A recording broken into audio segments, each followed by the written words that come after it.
Hola, ¿qué tal? Qué gusto saludarlos. Soy Juan Sebastián Musi y vamos a hablar de manera sencilla y amigable de mercados y de finanzas. Bienvenidos a Mercados Fáciles. Bueno, pues hay demasiada información esta semana. La verdad es que vamos a empezar, yo considero, de lo más importante y vamos a ir desmenuzando estos temas. Empiezo por la inflación. Vamos a conocer la inflación en México, de hecho ya la conocimos, ya traigo el dato, y más adelante en la semana conoceremos la inflación en Estados Unidos. En cuanto al primer tema, puedo hablar de que en México conocimos la inflación de la segunda quincena de marzo y esta fue un poquito mejor a lo esperado. Esa es una buena noticia.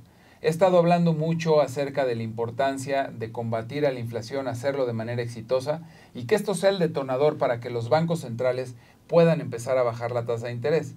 De hecho, Banco de México ya empezó esta labor. La tasa que teníamos en 11.25 ya hizo una primera baja y la llevó a 11, una baja de un cuartito de punto, pero bueno, ya empezó estos movimientos de bajar la tasa de interés, no así en la Reserva Federal. En el caso de México, como les decía, la inflación en esta quincena fue favorable. Estuvo un poquito por debajo de lo esperado. Sin embargo, la cifra anual, y así se esperaba también, rebotó un poquito. La cifra anual de inflación que estaba en 4.40% rebotó 0.02 para ubicarse en 4.42%.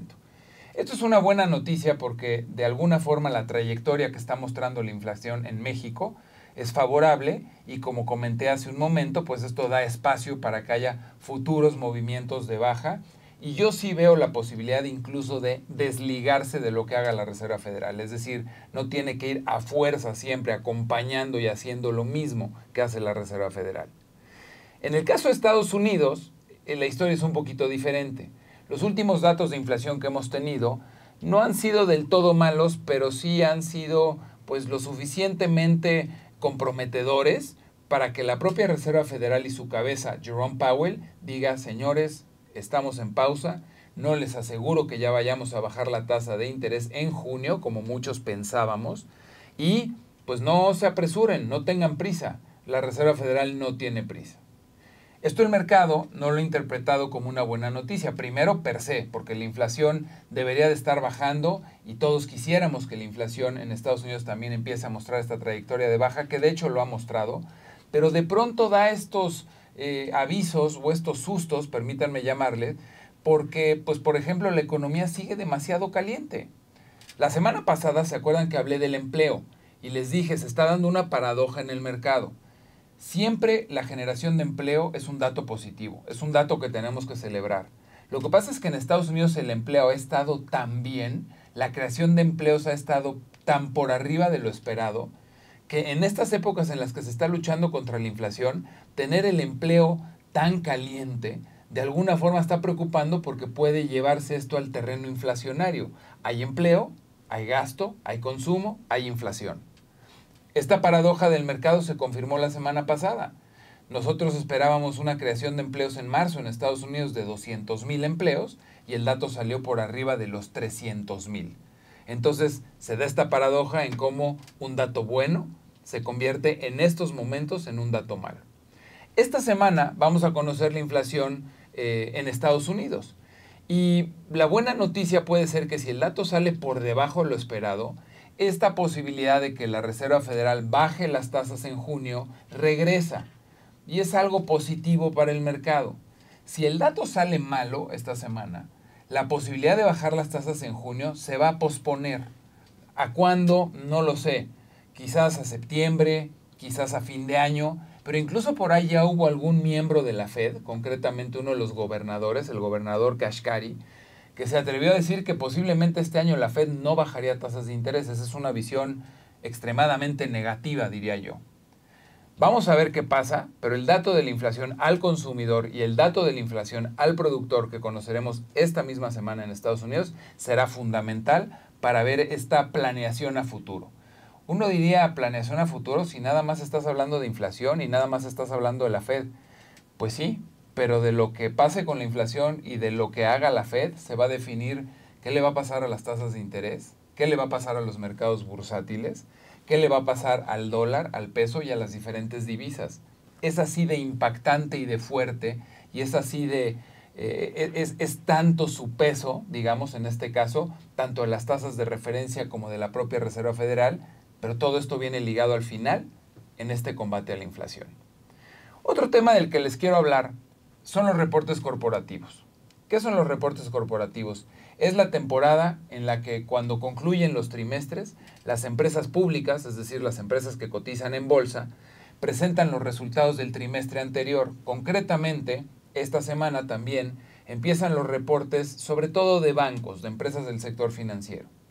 El primer trimestre del 2024, el comprendido entre enero y marzo, se espera sea un trimestre de nuevo favorable. Como la economía no ha bajado y no ha, digamos, ralentizado lo que se esperaba con las tasas altas, la economía en México y en Estados Unidos sigue siendo sólida, pues de alguna forma se espera que también los reportes corporativos sean favorables. No extraordinarios, no estupendos, pero basta con que reporten ligeramente arriba de lo esperado por los analistas para que estos reportes sean considerados como favorables. La temporada de reportes dura varias semanas. Empiezan las empresas del sector financiero, luego siguen empresas de otros sectores, como puede ser el sector consumo, incluso luego por ahí en la tercera o cuarta semana reportes de empresas del sector tecnológico, estas emblemáticas y famosas en donde están las 7 fantásticas como Apple, Nvidia, Microsoft, Meta, etcétera, etcétera. Yo espero, insisto, una temporada positiva de reportes y esto podría ayudar en un momento dado a que las bolsas continúen su buen rumbo independientemente de lo que esté ocurriendo con las tasas de interés y la política monetaria.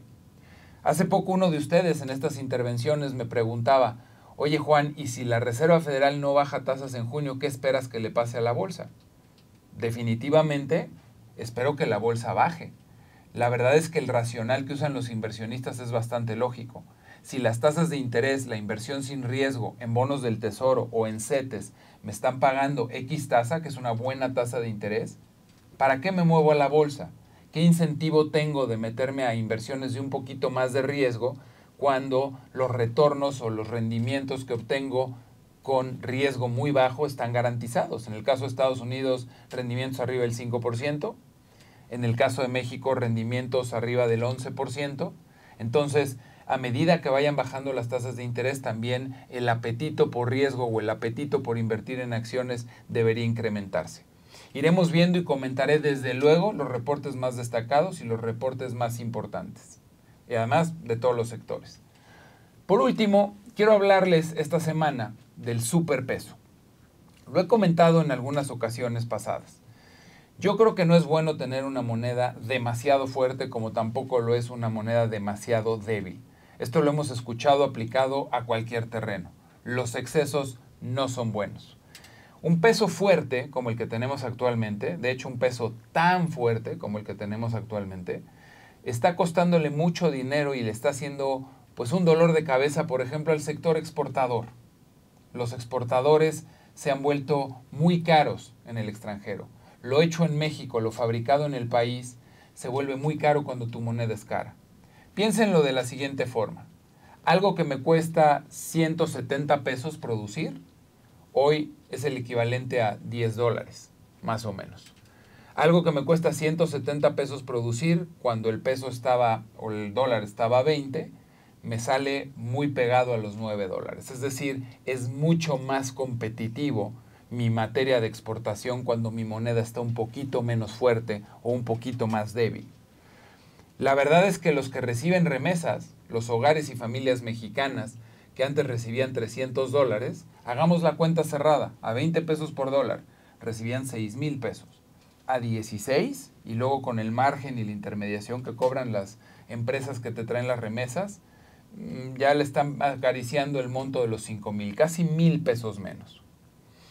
Los que queremos consumir productos nacionales, ante la importación, cuando el tipo de cambio está tan barato, pues muchas veces lo importado puede incluso competirle a lo hecho en el país.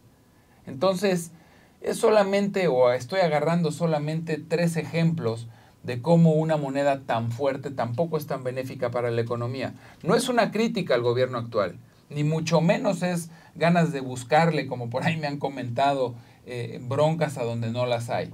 No, es simplemente decir, así como no desearía que estuviera a 24, tampoco deseo que esté a 16. La verdad es que el tipo de cambio en gran medida está fuerte por las remesas, que se triplicaron este sexenio, por la inversión extranjera directa y el famoso nearshoring, que se duplicó este sexenio, y porque, pues la verdad también hay algo que hay que reconocerle a este gobierno federal como a los últimos gobiernos federales, en donde se ha mantenido la calificación crediticia de México, se mantiene el grado de la inversión, se mantiene la certidumbre y el apetito por venir a invertir a México. Y pues eso sí es mérito, insisto, de esta administración pública federal y de las anteriores. Entonces, muchos me preguntan, bueno, y entonces el peso, en conclusión, ¿debemos invertir en pesos al 11% o debemos invertir en dólares al 5%? Yo les diría de manera muy concreta, yo creo que es recomendable a este precio, por supuesto que considerar una compra importante en un portafolio de inversión en dólares, pero no comprar dólares en billetes para irlos a guardar, para irlos a meter abajo del colchón o a una caja fuerte. Comprar dólares para invertir en acciones, en activos que tengan un rendimiento, en bonos y evidentemente que sea una inversión financiera aprovechando la coyuntura de tener un tipo de cambio tan barato. Desde luego que lo veo sumamente atractivo. Por ejemplo, alguien que invierta hoy 100 pesos al 11% ya sabe que va a ganar 11 pesos después de un año. Alguien que invierta 100 pesos, los convierta a dólares y se ponga en bonos de tesoro, le van a pagar el 5%. O sea, 105, más lo que se deprecie el tipo de cambio. Si el tipo de cambio se fuera a 17.38, ya es más lo que uno gana en esa inversión en dólares por el 5% más el 17.38 que simplemente haberlo dejado en pesos al 11. Por eso digo que es sumamente atractivo tener un portafolio diversificado y desde mi punto de vista hoy, pues con mucho más peso a la parte de los dólares. Yo espero que en la segunda mitad del año la relación peso-dólar tienda a relajarse un poquito, incluso a aceptar un poquito más de volatilidad. Creo que el tema de las tasas de interés, que en México se empiecen a bajar más pronto las tasas de interés que en Estados Unidos, hará que la diferencia o el atractivo entre México y Estados Unidos se haga más chiquito. Eso debe de provocar hasta cierta medida una depreciación del peso. Y también creo, y es un escenario muy probable, recordemos que en Estados Unidos hay elecciones, y recordemos que es muy probable que Trump regrese a la presidencia. Recuerden que cuando Trump estuvo en la presidencia muchas veces amenazó con quitar el Tratado de Libre Comercio. De hecho, lo reabrió, lo renegoció. Y fue una renegociación muy favorable para los Estados Unidos. Y quizás un tanto cuanto es favorable para México y Canadá. Aún así sigue siendo favorable y qué bueno que lo tenemos. Pero hagan de cuenta que ya estoy viendo a Trump tomar la Casa Blanca y empezar sus discursos, además de prometer y volver a hacer América grande, el famoso Make America Great Again, pues también hablando del muro, pero ¿por qué no? Hablando de reabrir el Tratado de Libre Comercio y hablando de poner aranceles sobre ciertos productos, sobre ciertas materias primas y demás cosas que pudieran venir importadas desde México. En fin, ya veremos. Creo que es lo más destacado para esta semana y como siempre les agradezco que me hayan acompañado estos minutos. Bienvenidos de nuevo a Mercados Fáciles. Los invito a poner dudas, comentarios, sugerencias y hasta la próxima. Soy Juan Sebastián Musi y esto fue Mercados Fáciles.